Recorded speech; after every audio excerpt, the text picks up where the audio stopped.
আজকে গোটা বিশ্বকে কাঁপিয়ে রেখেছে একমাত্র দেশ, সেটা হলো ইরান। আজকে পুরো বিশ্বের শক্তি ইরানের কাছে মাথা নত করেছে। তারা ভেবেছিল ইরানে মিসাইল হামলা করে ইরানকে ধূলিসাৎ করে দিবে, নিঃশব্দ করে দিবে, চুপচাপ করে দিবে, কিন্তু তারা ভুল করেছিল। তারা ভাবতে পারেনি, তারা ভেবেছিল যে ইরান হলো ফিলিস্তিনের মতো, লেবাননের মতো, গাজার মতো, ইয়ামানের মতো, সৌদির মতো, কিন্তু আপনার ইরান এত শক্তিধর রাষ্ট্র তারা ভাবতে পারেনি। ইরানের কাছে এত ক্ষমতাধর মিসাইল আছে তারা ভাবতেই পারেনি।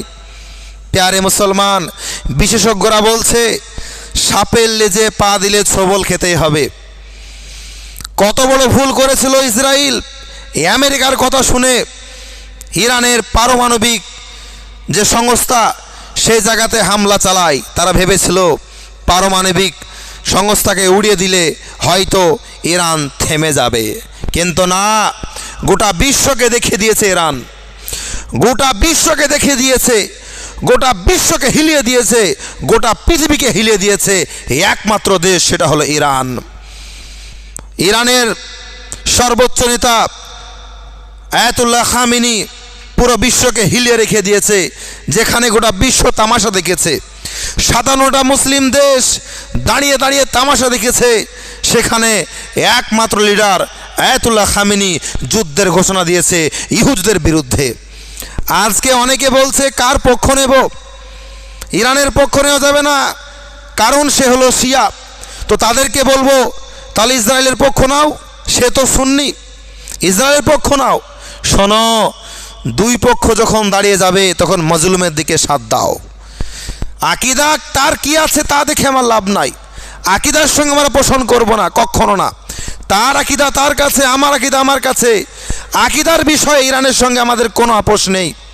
কিন্তু মুসলমান, আজকে মজলুম হিসাবে আমরা ইরানের পাশে দাঁড়াতেই পারি। আজকে দেখুন, আমেরিকা পর্যন্ত ইরানকে দেখে ভয় পেয়েছে। আমেরিকা হামলা করেছিল ইরানের উপরে, পাল্টা ইরান যখন হামলা করে কাতারে যখন হামলা করে আমেরিকার এয়ারবেসে, তারা দ্বিতীয়বার হামলা করার কোনো সুযোগ পায়নি। হামলা করার আগেই তারা বলছে সিজফায়ার, যুদ্ধবিরতি করো। তাহলে কত বড় ক্ষমতা চিন্তা করেন ইরানের, কত বড় সাহস।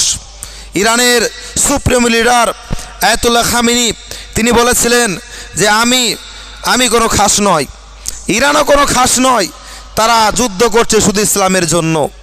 সে বলেছে আমি যদি মারা যাই যুদ্ধ বন্ধ রেখো না, যুদ্ধ চালিয়ে যাও, যুদ্ধ চালিয়ে যাও। গাজাতে তারা গণহত্যা চালিয়েছিল ইসরায়েল, আজকে তার যোগ্য জবাব দিয়েছে। তাদের অহংকার ছিল, তাদের আত্মগৌরব ছিল যে পৃথিবীর যত দেশ আছে যদি মিসাইল মারে ইসরায়েলের মাটিতে একটাও মিসাইল পড়বে না। কিন্তু আজকে দেখুন সোশ্যাল মিডিয়ায় কি অবস্থা। তেল আবিব, হাইফা, কত শহরকে ধূলিসাৎ করে দিয়েছে, বরবাদ করে দিয়েছে, শেষ করে দিয়েছে। দেওয়ালে পিঠ লেগে গেছে, নেতানিয়াহু দেওয়ালে পিঠ লেগে গেছে। আজকে বাচ্চা ছেলের মতো আমেরিকার কাছে, চীনের কাছে গিয়ে কান্না করছে, ইরানকে থামাও, ইরানকে যুদ্ধ করতে বন্ধ করো, ইরানকে বলো আজ যুদ্ধ আমরা চাই না।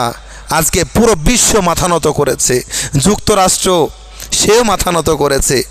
আজকে যাদের আত্ম অহংকার ছিল, আত্মগরম ছিল, তাদেরকে যুদ্ধে কেউ পরাস্ত করবে না। আজকে ইতিহাস সাক্ষী আছে।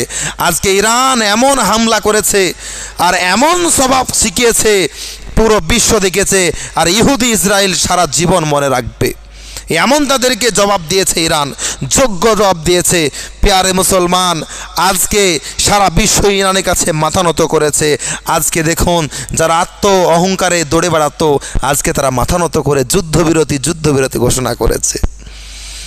চিন্তা করেন, গাজায় তারা যেভাবে গণহত্যা চালিয়েছিল, এই জন্য আল্লাহ রাব্বুল আলামিন বলেছেন আমি ছাড় দিই কিন্তু ছেড়ে দিই না। বাজি যে কোনো মুহূর্তে পালাট যেতে পারে, যে কোনো মুহূর্তে পরিবর্তন হতে পারে। আজকে সেটাই দেখিয়ে দিয়েছে ইরান।